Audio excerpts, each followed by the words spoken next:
कक्षा 6 के लिए बालराम कथा पाठ 7 सोने का हिरण।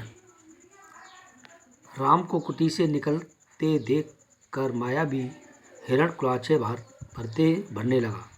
राम को बहुत छकाया, झाड़ियों में लुकता छिपता भागता और राम को कुटी से बहुत दूर ले गया। राम जब भी उसे पकड़ने का प्रयास करते वह भागकर और दूर चला जाता। हिरण चालाक था, वह इतनी दूर कभी नहीं जाता था कि पहुंच से बाहर लगे। राम के सारे प्रयास विफल हुए थे, वे हिरण को पकड़ नहीं पाए। उन्होंने उसे जीवित पकड़ने का विचार त्याग दिया। धनुष उठाया, निशाना साधा और एक बाण उस पर छोड़ दिया। बाण लगते ही हिरण गिर पड़ा। धरती गिरते ही मारीच अपने असली रूप में आ गया। मारीच ने माया से केवल अपना रूप नहीं बदला, आवाज़ भी बदल दी। अपनी आवाज़ राम जैसी बना ली थी। धरती पर पड़े हुए और वह जोर से चिल्लाया, हा सीते, हा लक्ष्मण। ध्वनि ऐसी थी जैसे बाण राम को लगा हो, वह सहायता के लिए पुकार रहे हो। बाण का प्रहार गहरा था। मारीच उसे अधिक देर तक सहन नहीं कर पाया। वह छटपटाता रहा। जल्दी उसने प्राण पखेर उड़ गए। रावण एक विशाल वृक्ष के पीछे खड़ा था, वह प्रसन्न था, उसकी चाल सफल हो गई थी। मारीच ने अपनी भूमिका अच्छी तरह निभाई थी। अब तक सब कुछ वैसा ही हुआ जैसा उसने सोचा था। उसने राक्षस अकंपन की यह बात याद आई। सीता का हरण हो तो राम के प्राण निकल जाएं, यह निशक्त हो जाएंगे। वह अगले चरण की तैयारी में जुट गया। मारीच की पुकार राम ने सुनी। वह पास ही थे। उन्हें समझने में देर नहीं लगी कि पुकार की मंशा क्या है। मायावी मारीच की पूरी चाल उसके सामने खुल गई। हिरण जानबूझकर भागता रहा। उसे कुटिया से दूर ले जाने के लिए वह षड्यंत्र था। अगला चरण विफल करना चाहते थे। उनकी चाल में तेजी आ गई ताकि जल्दी कुटिया तक पहुंच सके।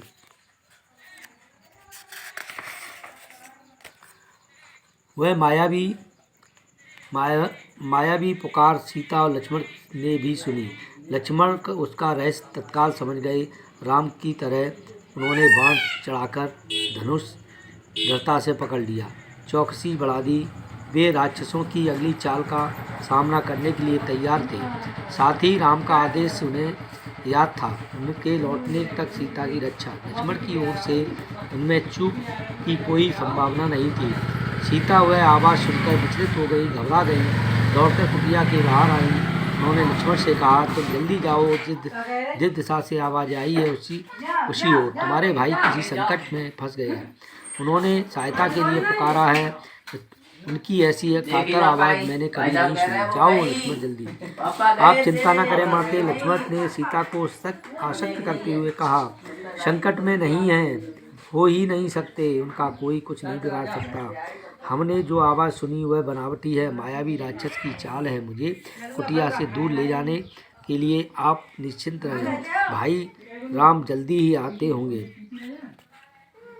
सीता क्रोध से उबल पड़ी। लक्ष्मण का इस घड़ी में इतना शांत होना उन्हें समझ में नहीं आया। राम की आवाज़ सुनकर भी वे वहीं खड़े रहे, सहायता के लिए नहीं गए। सीता को उनके पीछे षड्यंत्र दिखाई दिया। लक्ष्मण की चाल लगा कि लक्ष्मण राम का भला नहीं चाहते, उनके हितैषी नहीं है। चाहते हैं कि राम न रहें, मारे जाएं, ताकि राजपाट उन दोनों का हो जाए, उनके रास्ते का कांटा निकल जाए। तुम्हारा मन पवित्र नहीं है, कुत्सित है, पाप है, उसमें मैं समझ सकती हूँ कि तुम अपने भाई की सहायता के लिए क्यों नहीं जा रहे।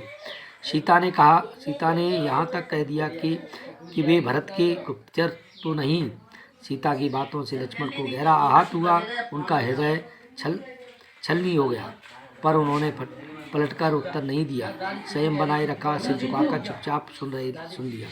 वे सीता की पीड़ा समझ पा रहे थे। केवल इतना बोले कि हे देवी, यह राक्षसों की चाल है। खरदूषण के मारे जाने के बाद वे बौखला गए हैं, किसी तरह उनसे बदला लेना चाहते हैं। उनकी चाल में ना आए, वे कुछ भी कर सकते हैं। मुझ पर विश्वास रखें, राम को कुछ नहीं होगा।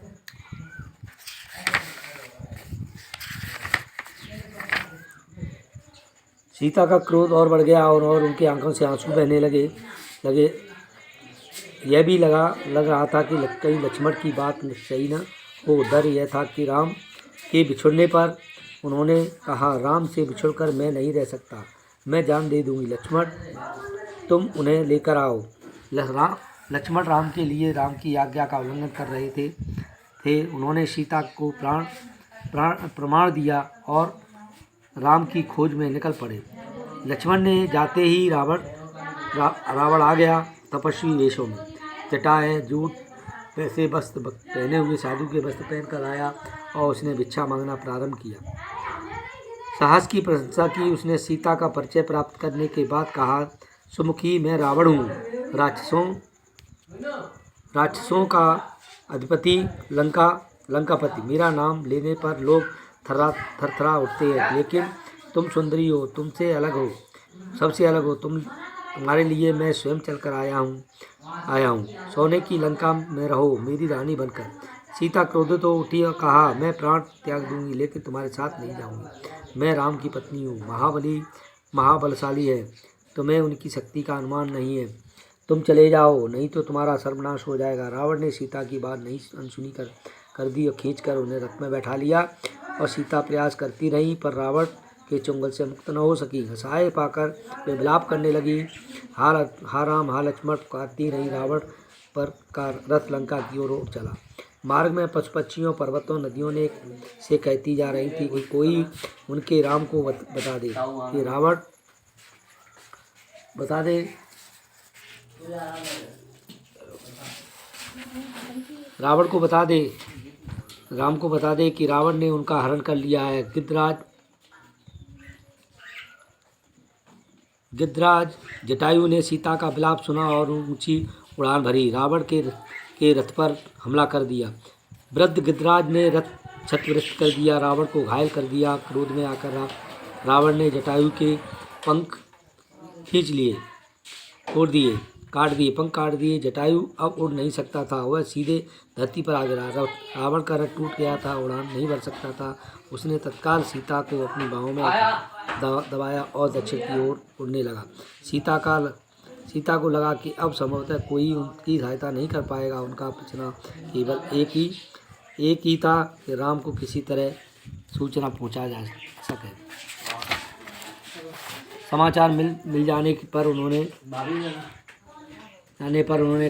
आभूषण उतार कर फेंकना प्रारंभ कर दिया। वानरों ने उठा लिए। उन्हें आशा थी कि वानरों के पास ये आभूषण देखकर राम समझ जाएंगे, पता चल जाएगा सीता किस मार्ग से और गई है। सीता को आभूषण फेंकने से नहीं रोका। उसने लगा कि सीता शोक में ऐसा कर रही है। कुछ ही समय में रावण लंका पहुंच गया और अपने धन वैभव से सीता को प्रभावित करने लगा। अंतःपुर सीधा अपने अंतःपुर गया और राक्षसियों को सीता की निगरानी में रख दिया और बाहर निकल गया। थोड़ी देर में फिर लौटा तो सीता घूरते हुए उसने कहा, सुंदरी, मैं तुम 1 वर्ष का समय देता हूँ। निर्णय तुम्हें करना होगा। मेरी रानी बनकर लंका में राज करोगी या विलाप करते करते जीवन बिताओगी। सीता बार बार रावण को धिक्कार रही थी, राम का गुणगान कर रही थी, क्रोध में थी। कभी नहीं पहुंच सकता, तुम्हें कोई नहीं बचा सकता, तुम्हारी रक्षा केवल मैं ही कर सकता हूँ। ये स्वीकार करो या लंका में सुख से रहो। पापी रावण, तुम मुझे नहीं जानता। मैं राम की धर्मपत्नी हूँ, तुझे जलाकर राख कर सकती हूँ। उसकी शक्ति देवता भी स्वीकार करते हैं। मैं उस राम की पत्नी हूँ। राम की इतनी प्रशंसा सुनकर रावण चिंतित हो गया और सोचने लगा, खरदूषण को मारने वाला अवश्य शक्तिशाली होगा। उसने तत्काल अपने 8 सबसे बलिष्ठ राक्षसों को बुलाया और कहा, तुम लोग पंचवटी जाओ और राम और लक्ष्मण वहीं हैं, उनका एक एक समाचार मुझे मिलना चाहिए। दोनों निगरानी में रखो, मौका मिलते ही उन्हें मार डालो।